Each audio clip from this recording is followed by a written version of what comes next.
Saya sebut dari segi fenomena isu-isu ini di berbagai peringkat.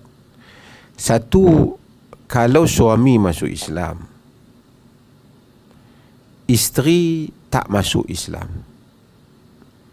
berapa lama tempoh isteri tu boleh ikut dia sehingga dia dikira tak memerlukan akad yang baru? Akad yang baru ni maksud dia boleh remain perkahwinan yang lepas itu sebagai dianggap sah. Maksudnya kalau dia masuk Islam tu tak payahlah nak pergi angkat semula, kata tak perlu. Okey. Isu tu dulu. Okey. Isu sebaliknya juga ada juga. Di barat, dia orang tanya lebih hebat daripada tu soalan. Kalau perempuan tu masuk Islam, berapa lama suami tu boleh tunggu? Kan? Untuk jawab dua-dua ni, saya nak sebut perbezaan dia yang mungkin sebahagian kita tahu, tapi saya nak sebut untuk kita faham. Pertama ialah, para ulama tidak timbul masalah jika lelaki tu masuk Islam. Lelaki tu masuk Islam, isteri dia kemudian mengikut dia masuk Islam di dalam tempoh iddah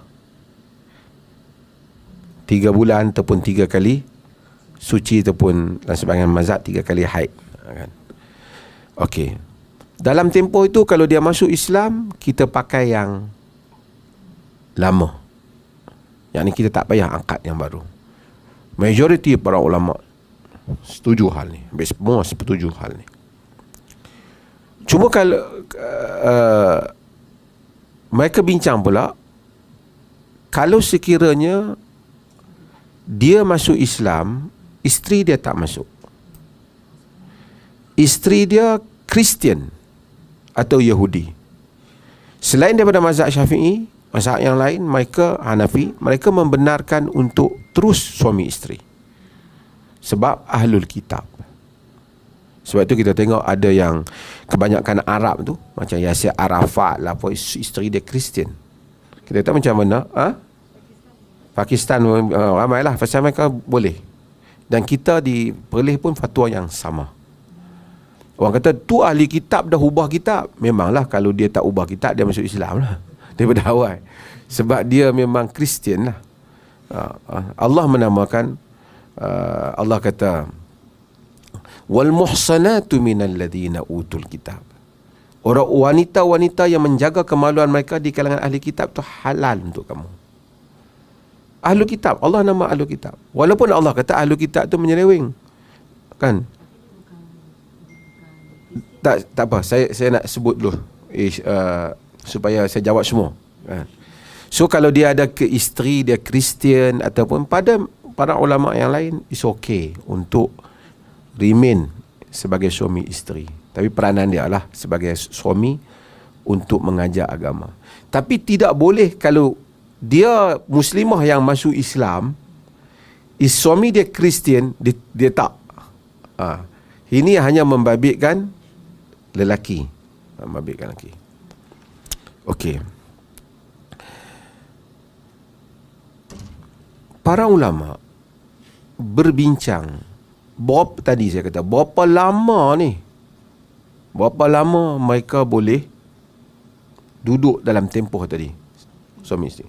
Saya bagi tahu, majoriti kata tadi 3 kali suci. Tetapi di sana ada pendapat ni disebut oleh Al-Imam Ibn Qayyim di dalam Zadul Ma'ad, dan disokong oleh banyak para ulama, terutama ulama-ulama zaman moden ini di Eropah. Dan dia kata perkahwinan itu terserah kepada tangan pihak yang masuk Islam tu. Kalau dia kata dia stop. Tapi kalau dia kata kekal, dia kekal. Cumanya dia tak berlaku persetubuhan apa. Tapi kalau dia datang patah balik nanti masuk Islam, kekal sebagai suami isteri. Saya tunjuk contoh yang lain. Kes lebih ketara kalau dia perempuan lah. Bila dia masuk Islam, suami dia tak mau masuk Islam. Dalam mazhab Hanafi pun disebut antara benda yang dia patut buat, dia kena pergi ajak suami tu masuk Islam.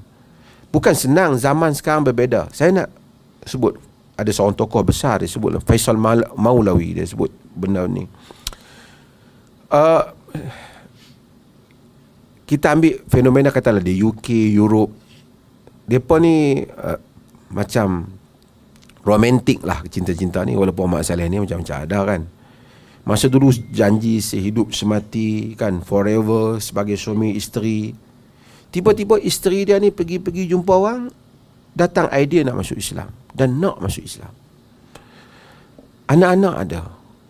Adakah satu mesej yang bagus? Lepas dia masuk Islam, dia belah tinggal isteri laki dia. Laki dia cakap, where are you? Aku sekarang already Muslimah, aku tak boleh balik pada kau. Dia akan terkejut. Jadi satu perasaan kebangkitan yang dahsyat pada dia. Ataupun macam mana? Jadi mereka kata, yang pertama ialah, bila dia masuk Islam, perkara yang pertama bagi seorang Muslimah, dia tak, setelah dia mengucap masuk Islam lah, dia tak boleh bagi suami dia yang non-Muslim itu touch dia, melakukan persetubuhan dengan dia. Tetapi itu tidak bererti rumah tangga sudah terongkai.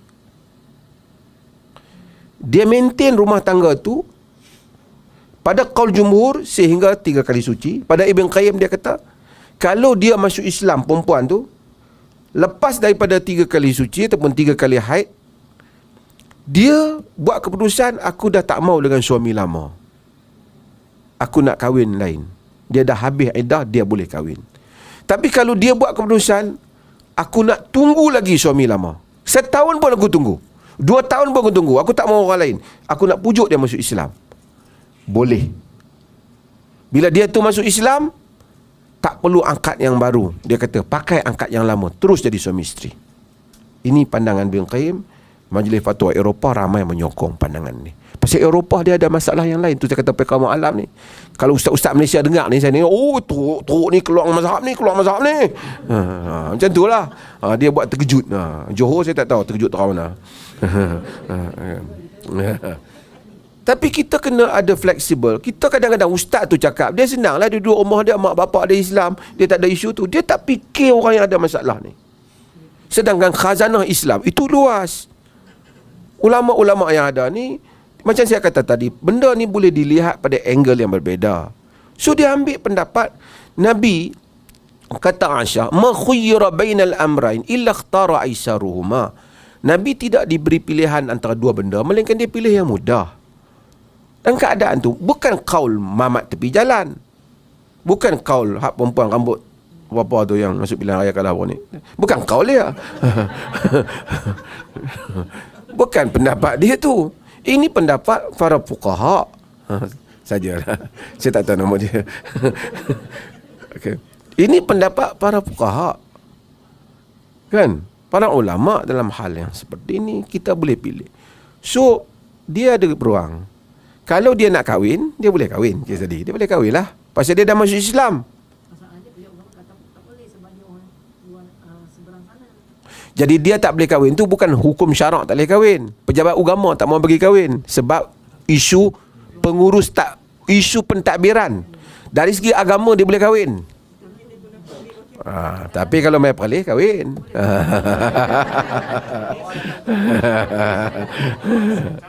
Tapi dokumen mesti ada. Kita kahwin kan, ada orang US mai sini, dia nak kahwin, kita kahwin. Cuma dia kena ambil keizinan dia punya siapa dia, perempuan tu. Dia kena ambil keizin. Yang mana yang nak kahwin tu perempuan yang masuk Islam siapa? Yang tak benar kahwin siapa dia? Siapa yang tak benarkan kahwin? Oh, bukan masalah isteri dia tadi. Itu tak apa, okey, tak ada perasaan, tak apa, biasalah. Hadu Islam dah tak ada perasaan pun ada. Yang tu tak apa, it's okay. Masalah sekarang, pihak pejabat kata, itu bukan isu hukum syarak, itu isu pentadbiran, administration. Has nothing to do dengan, mungkin di tempat berkenaan, pegawai berkenaan malas nak urus, jadi tak apa, macam tu lah. Jadi kalau dia ada rajin sikit, dia ikhtiar lah bagi orang kahwin. Tapi dia kata malas lah, aku nak pergi cari file banyak kan. Macam tu lah kan. Tapi kalau dia berfikir nak bagi orang kahwin, dia akan cari jalan supaya orang kahwin. Dia sebenarnya dia ambil keizinan daripada kedutaan dia. Dia mengungkapkan dia single, kedutaan dia bagi surat, dia boleh kahwin. Surat kematian si perempuan tu yang di Indonesia tu, Ya. kematian suami dah. Ada surat kematian. Ya, kedutaan dia sahkan. Kedutaan dia sahkan dokumen tu. Dia pergi ambil. Sebab ada alasan juga. Sehari kahwin-kahwin, rupanya ada seorang lagi suami kat Indonesia. Macam tu lah. So dia nak kena sahkan dokumen. Dia kena balik sana ke? Nak sahkan banyak cara lah. Dia pergi kedutaan dia di sini. Kalau kedutaan dia sah boleh. Tapi kalau gitu, ya isteri di sini, di Penang ni, nak cerai secara sivil kan? Selagi tak cerai secara sivil, dia sana tak nak nikahkan. Sebab dia kata nanti susah. Tak. Dia kata dia susah. Dia susah, dia tak mau nikahkan. Tak padan lah. Orang ni nak kahwin. Yang susah tu apa yang susah? Susah sekali orang tanya dia pasal kau bagi kahwin. Come on lah. Orang dah masuk Islam, you tolonglah dia. You jawablah dia. Kita bagi orang masuk Islam tu, Ramasamy hinggap kat Penang. We fight. Kita lawan.